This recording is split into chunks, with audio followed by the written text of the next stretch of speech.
Bonjour, bonjour, j'espère que vous allez bien et que vous passez une agréable semaine. On se retrouve sur votre chaîne YouTube Nautilus Verne pour parler d'organisation, parce que je reçois des questions de ce genre. Mais avant de commencer la vidéo, si vous êtes nouveau sur la chaîne, n'hésitez pas à cliquer juste ici sur le bouton s'abonner, ainsi que sur la petite cloche mention toute afin de recevoir une notification à chaque fois que je poste une vidéo, à liker la vidéo si jamais la vidéo vous plaît et à la partager avec vos amis et qui vous le souhaitez et à laisser un commentaire. En commentaire, vous pouvez laisser un bonjour gentil. Et si vous avez des questions par rapport à certaines choses que je dis, vous pouvez également les laisser en commentaire. De cette façon, je vais créer une autre vidéo dans laquelle je répondrai à vos questions. Aujourd'hui, nous allons parler d'organisation, mais attention, pas pour n'importe qui, pour les étudiants, parce que beaucoup d'étudiants, ou d'apprenants, on peut être apprenant sans être étudiant à l'université. On peut travailler en étant apprenant. Donc beaucoup d'apprenants ont des difficultés côté organisation. Les journées, donc 24 heures, la plupart d'entre nous travaillent, on a des obligations familiales, ménagères, amicales, économiques, bref, il n'y a que des obligations dans ce monde, hein. C'est le moins qu'on puisse dire. Hein. Et comment faire pour s'y retrouver au milieu de tout ça? C'est très simple. Il faut s'organiser. Et je vais vous partager une petite méthode que j'ai appliquée lorsque j'étais au lycée, en terminale, et aussi à l'université. Et le jour où j'ai arrêté d'appliquer cette méthode, eh ben, j'ai souffert. Remarquez. Donc, pour vous dire, hein, c'était trop efficace, c'était tellement efficace que le jour où j'ai abandonné cette méthode, eh ben, j'ai un petit peu souffert. Donc, voilà. D'abord, la première chose qu'il faut faire, pour bien s'organiser et pour optimiser son énergie et son temps, il faut une bonne nuit de sommeil. Vous devez bien dormir. Donc, il faut avoir au moins une nuit de 8 heures de sommeil. Donc, il faut dormir entre 22 heures et 6 heures du matin. Certains vont me dire que c'est compliqué. Eh bien, ça va être encore plus compliqué si vous ne dormez pas assez. Et quand je dis dormir entre 22 heures et 6 heures du matin, bon, sauf cas exceptionnel, quand il y a des micro-interros, des exposés, tout, bon, il y a des situations exceptionnelles. Hein. Je ne dis pas le contraire. Parfois, on fait des nuits blanches. C'est tout à notre honneur. Mais, en règle générale, quand il n'y a rien de spécial, le mieux, c'est de dormir entre 22 heures et 6 heures du matin. On peut aller jusqu'à 23 heures, mais 23 heures, c'est le maximum. Et quand je vous dis qu'il faut dormir, eh bien, c'est dormir. Ce n'est pas prendre le smartphone sous la couette et continuer à se connecter. On éteint le téléphone, on le pose sur la table de travail, ainsi que l'ordinateur, on éteint la télévision, on tire les rideaux, on essaie d'être dans l'obscurité, sinon si on est un petit peu peureux, eh bien, on allume une petite veilleuse, comme ce que je fais. J'en ai plein. Elle est là. C'est une veilleuse en forme de fleur. Ça fait pas beaucoup de lumière. Je sais pas si vous allez voir. Avant, il y avait une cloche.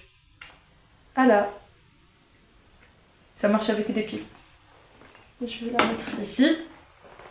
Donc voilà, vous allumez une petite veilleuse et vous dormez paisiblement jusqu'à 6 heures du matin. Pour ceux qui vont me dire parfois on est obligé de faire des nuits blanches, sachez une chose. Parfois, c'est plus intéressant de travailler pendant 1 heure que pendant 3 heures. Quand on est bien reposé, quand on est bien dans sa tête, on peut faire en 1 heure de temps ce qu'on ferait en 3 heures ou en 4 heures de temps. Ça s'appelle l'optimisation de l'énergie et l'optimisation du temps. Et ça, c'est des choses que nous avons tous vécues à un moment donné. Parfois, on apprend rapidement une leçon, on comprend facilement le principe d'un exercice. On lit un livre, au lieu de lire en 3-4 heures, on parvient à le lire en 1h30, 2 heures. Tout en comprenant de quoi il s'agissait. C'est pas en faisant une lecture rapide. Donc, on termine rapidement un exposé. Parce que l'énergie est optimisée. Notre énergie à nous est optimisée. Le cerveau est optimisé. Les yeux, les oreilles, tout. Tout fonctionne dans de bonnes conditions. Par contre, lorsqu'on est un petit peu fatigué, c'est un petit peu plus délicat. Donc, nous avons parlé du sommeil. Maintenant, nous allons parler du deuxième point, qui est l'alimentation. Oui, mes amis, la nourriture, c'est important. Alors certains vont me dire, n'est-ce qu'ils avaient pas grand chose, ils mangeaient des pois chiches et des lentilles, et ils ont réussi à faire de brillantes études et ils ont eu une brillante carrière. Oui, c'est vrai, ce n'est pas un facteur déterminant, je vous l'accorde. Toutefois, les études scientifiques ont montré que lorsqu'on mangeait bien, quand je vous dis lorsqu'on mange bien, C'est pas les tacos et les pizzas, parce que moi aussi je fais la confusion. Lorsqu'on mange bien, c'est-à-dire des fruits, des légumes, des protéines, du poisson, des œufs, du fromage, du véritable fromage, du lait, tout ça, ça apporte un plus pour la santé. Et quand on dort bien et lorsqu'on mange bien, eh bien notre système immunitaire est renforcé et on tombe de moins en moins malade. Donc si vous êtes étudiant, ce qui est bien, avant on nous faisait des cures de vitamines, mais bon ça reste quand même chimique les vitamines qu'on prend. Je vous conseille de manger des fruits, des légumes.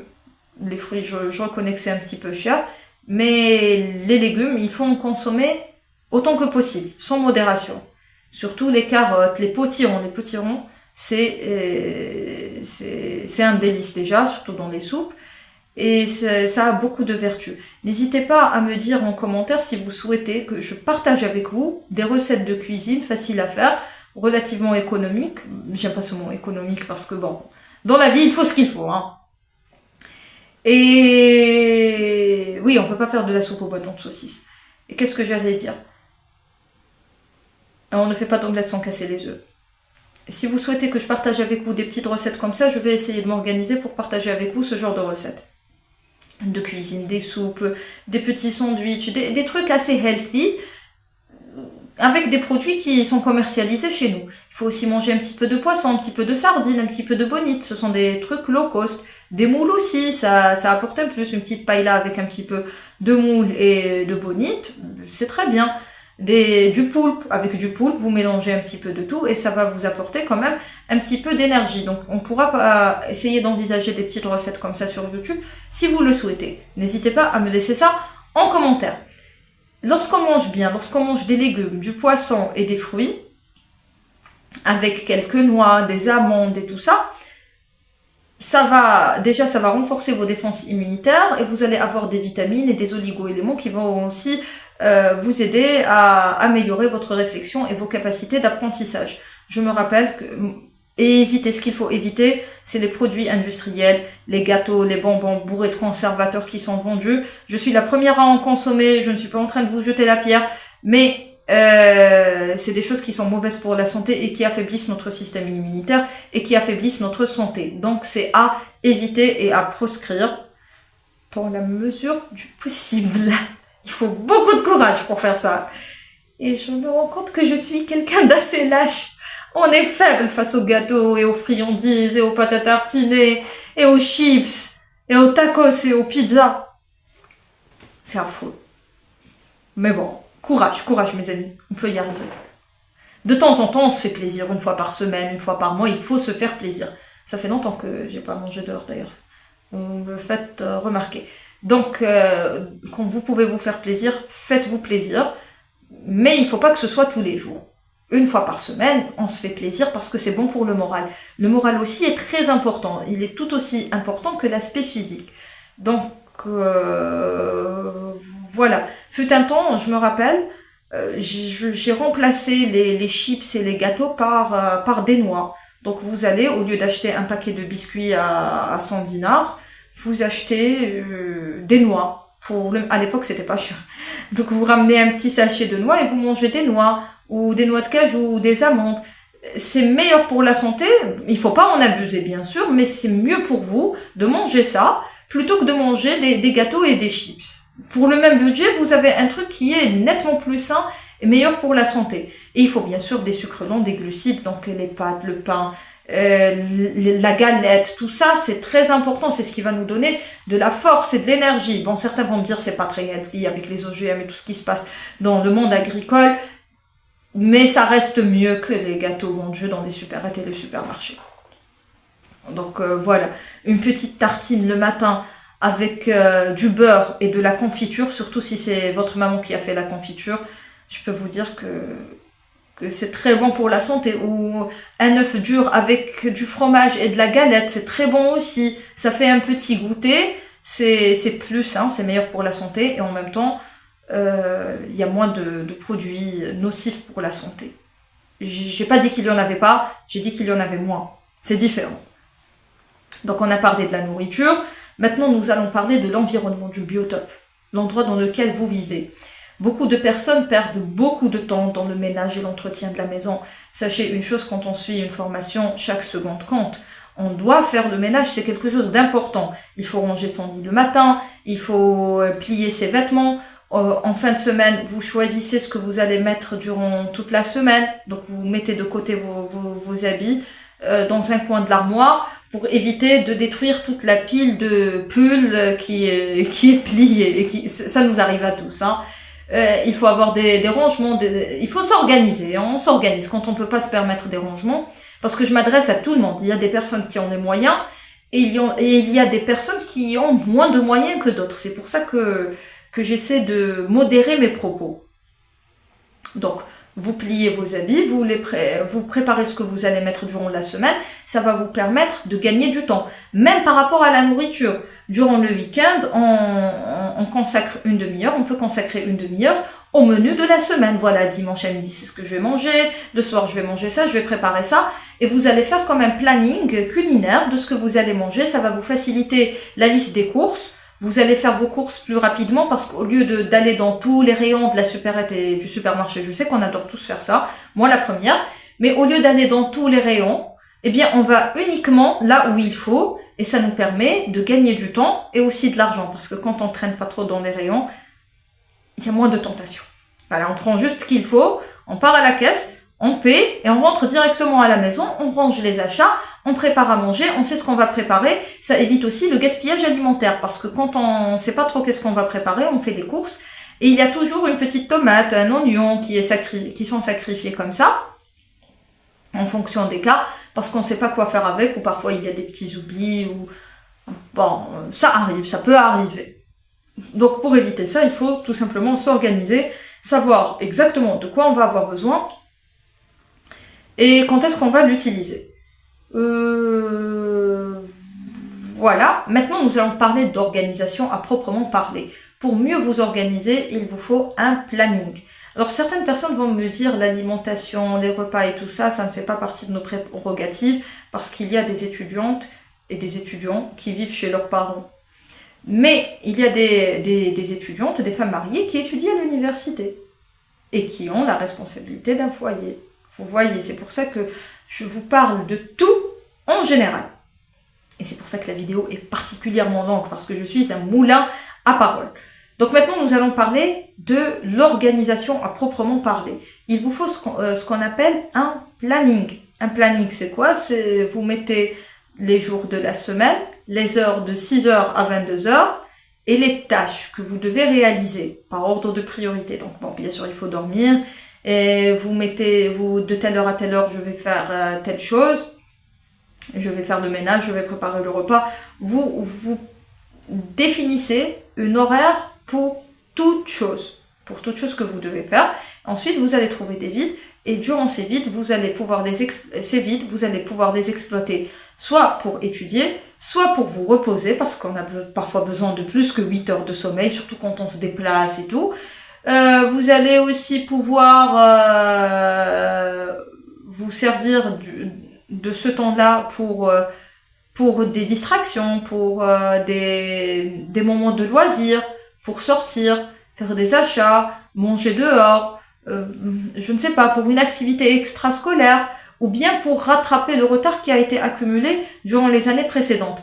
Parce que le planning est moins chargé pour les personnes qui sont à jour dans leur programme et qui ont les prérequis nécessaires par rapport aux personnes qui ont du retard. Par exemple, je vais suivre des études scientifiques, j'ai des lacunes en anglais, pour combler mes lacunes, je vais devoir prendre des cours. Et pour prendre des cours, ça va me prendre du temps. Donc ça va me nécessiter du temps et de l'énergie en plus par rapport à une personne qui maîtrise la langue.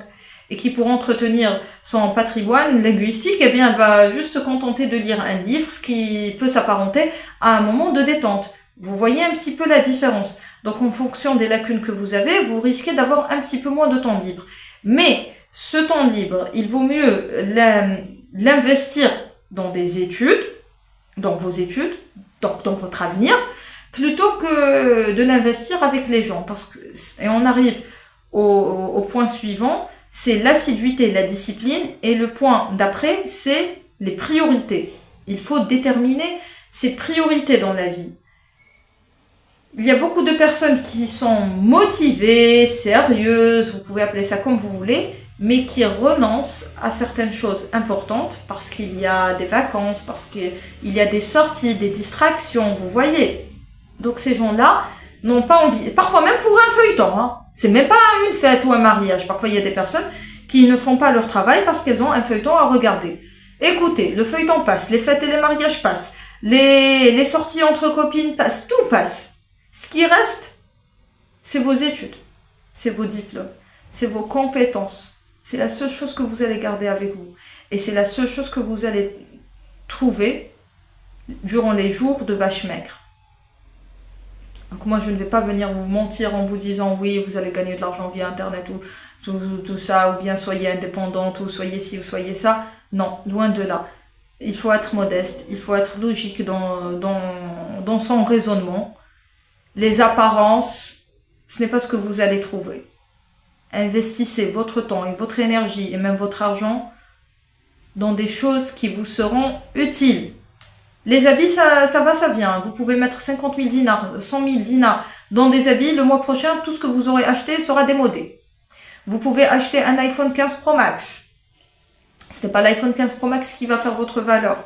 Si vous ne savez pas parler des langues étrangères, si vous ne savez pas communiquer avec les gens, si vous avez un diplôme, mais que votre niveau ne va pas de pair avec le diplôme, parce que quand on est face à une personne qui a un Master 2, on s'attend à être quand même face à une personne qui a un certain niveau. Mais quand on vous entend parler, si vous parlez mal, si vous ne maîtrisez pas votre sujet, si vous n'êtes pas à l'aise avec votre domaine de compétences, vous pouvez porter des bijoux au nord, des vêtements de marque, avoir un téléphone coûteux. Les gens, ils vont se dire, eh ben voilà, hein, les apparences, ça fait pas tout. Donc, il faut cerner ses priorités, vos études, votre niveau, vos compétences. C'est votre priorité. Parce que vous n'allez trouver que ça. C'est tout ce que vous allez trouver. Et bien sûr, il faut de la discipline. La discipline, c'est quoi? C'est la discipline par rapport au planning que vous allez vous imposer. Donc, il faut respecter le planning. Bon, parfois, on peut transgresser quelques règles, parce que nul n'est parfait, on est des êtres humains, hein, on peut pas déjà. Même si on respecte pas 100% du planning, mais si on parvient à respecter 80% du planning, ça veut dire qu'on aura fait 80% de ce qu'on a prévu de faire. Il faut pas se dire on n'est pas des robots, hein, on peut pas faire tout à 100% dans d'excellentes conditions et tout. Mais déjà, faire plus de 60%, c'est déjà bien. En dessous de 60%, c'est moins bien. Donc, voilà. J'espère que cette vidéo vous sera utile. J'espère que je n'ai pas été trop longue. Et je vous laisse et je vous dis à bientôt pour une nouvelle vidéo, de nouveaux conseils. Et j'ai compris, arrêtez de faire du bruit. Ils font tout le temps du bruit. Enfin, je vous dis au revoir et à bientôt. Portez-vous bien et prenez soin de vous. À très bientôt, Inch'Allah.